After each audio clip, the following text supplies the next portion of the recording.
여러분 안녕하세요. 오늘은 다이렉트 인덱싱 세 번째 시간으로 조선산업에 대해서 알아보도록 하겠습니다. 먼저 조선산업은 작년까지 여러가지 업황 자체가 좋지 않았기 때문에 혹은 조선 기업들의 실적이 그렇게 좋지 않아서 주가가 움직이지 못했습니다.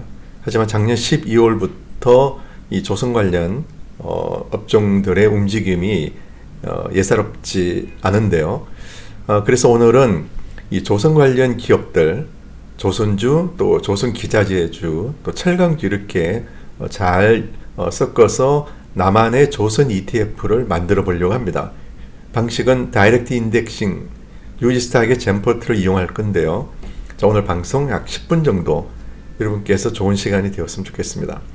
먼저 2020년 1월부터 황산화물 배출 상한선을 국제회사기구에서 3%를 0.5%로 대폭 규제를 강화했습니다.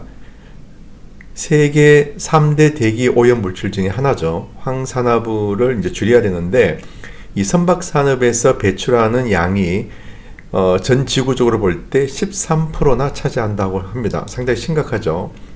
그리고 에너지 효율 설계 지수라는 게 있는데요. 이거는 선박이 1톤의 화물을 1해리, 1.8km 운송할 때 배출하는 이산화탄소 양을 지수로 산정하는 겁니다. 아무래도 이 지수가 낮은 게 좋겠죠. 현재 평균 대비 약 20% 이상을 감축을 해야 된다고 합니다.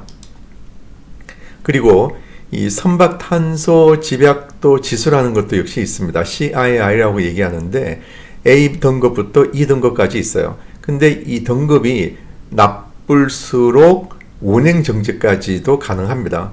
예를 들면 D 등급을 3년 연속 받는다라든가 혹은 E 등급을 1년만 받아도 바로 선박에 대한 제재를 가하겠다는 것이죠. 상당히 심각하죠.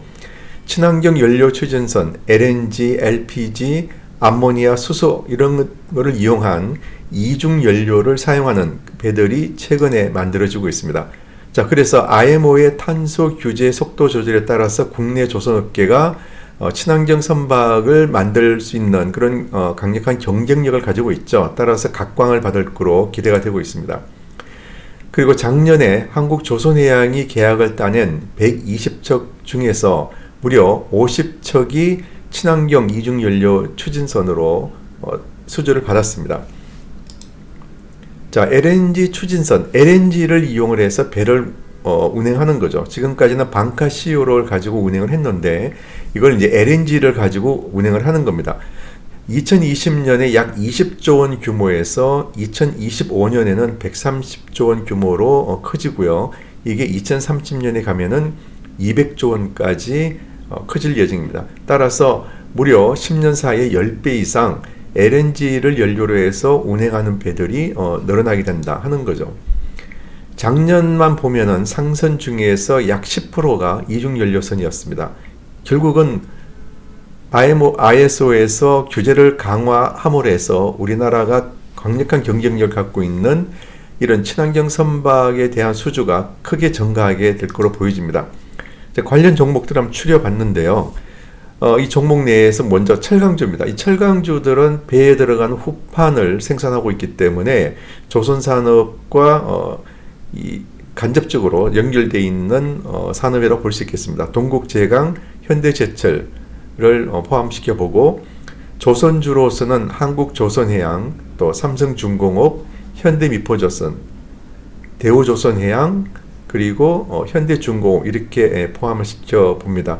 이 중에서 현대미포조선이 아무래도 이런 그 여러 가지 어떤 기술적인 측면에도 그렇고 원래 가장 관심 있게 보는 조선주 중에 하나라고 이렇게 얘기가 되고 있습니다. 따라서 비중을 다른 종목에 비해서 비중을 좀 더 많이 실는 그렇게 운영을 해볼 생각입니다.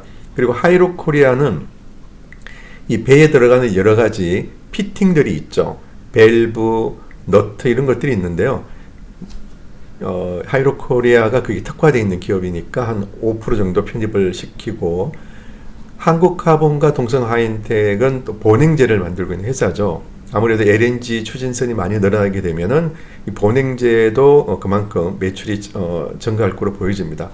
그리고 HST 엔진은 이중연료 엔진을 만드는 회사이기 때문에 비중을 10%로 좀 많이 올려놓습니다. 그리고 STX 중공업, 조선선제까지 이렇게 포함을 시켜서 이 종목을 가지고 아까 말씀드렸던 리밸런싱을 통해서 만들어 볼 생각입니다.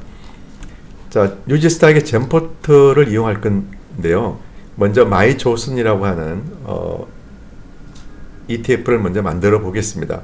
자, 먼저 말씀드린 것처럼 이 종목이 동국제강부터 현대중공업까지 이렇게 편입이 되고 있고요. 지금 비중 자체가 동일 비중으로 이렇게 되어 있는데요.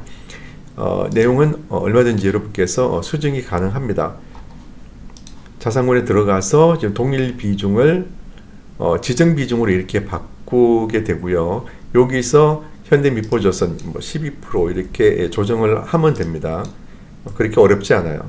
현대제철도 7%, 그리고 한국조선해양은 8%, 이렇게 해서 비중을 쭉 조정을 하면은 얼마든지 비중을 조정을 하실 수가 있습니다. 자, 이렇게 했더니 현재 97.2%로 이렇게 돼 있는데 이렇게 조정이 끝나면은 이 내용을 가지고 백테스팅을 시행을 하시면 됩니다.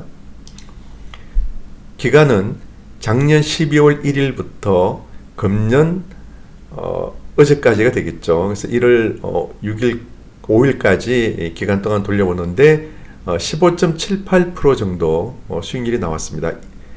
한 달 남짓 기간 동안 15% 정도 나왔으니까 이걸 1년 계속 이런 수익률이 나와준다면 360%까지도 나올 수도 있는데 월간으로 보니까 12월 달에 8.3%, 그리고 1월 달에 며칠 되지 않았는데 6.9% 아주 놀라운 수익률을 나타내고 있습니다.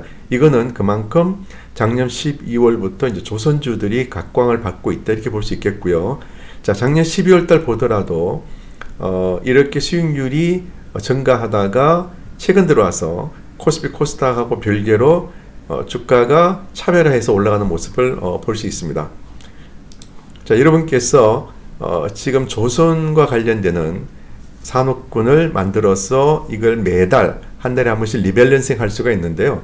리밸런싱을 하게 되면 좋은 건 뭐냐면은 일반적으로 이렇게 ETF를 만들어 놓고 한 달 내도록 그냥 1년 내내 가는 것보다는 매월 말마다 많이 오른 종목들은 좀 팔아서 적게 오른 종목들로 비중을 좀 이렇게 분산시키는 겁니다. 그래 되면은 고점에 매도를 하고 저점에 매수를 하는 그런 효과를 나타낼 수 있어요. 통상적으로 그냥 들고 가는 것보다도 리밸런싱을 하는 것이 수익률이 더 좋아진다 하는 것이 통계적으로 나와 있습니다.